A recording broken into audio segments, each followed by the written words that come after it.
Hi అండి. మనం ఇప్పుడు ఒక గేమ్ ఆడతాం. మీ మనసులో ఒక నెంబర్ అనుకోండి. దానికి 13 కలపండి. అలాగే 5 కూడా కలపండి. అందులోంచి 7 తీసేయండి. మళ్ళీ 2 కలపండి. ఇప్పుడు మీరు అనుకున్న నెంబర్ తీసేయండి. మళ్ళీ 5 కలపండి. మీకు వచ్చిన జవాబు నేను చెప్పనా? అదేమిటంటే 18 కదా. చూసారా, మీ మనసులో ఉన్న మాటని ఎలా చెప్పేశాను? అదేం కాదండి, ఇది మనం చిన్నప్పుడు ఆడుకున్న ఆట. నిజానికి మీ మనసులో ఏముందో నాకు తెలియదు, నా మనసులో ఏముందో మీకు తెలియదు.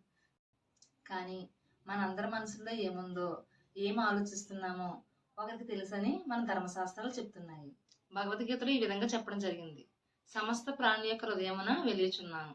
బైబిల్లో ఈ విధంగా చెప్పడం జరిగింది: నాకు తలంపు పుట్టక మునిపే నీవు నా మనసును గ్రహించుచున్నావు.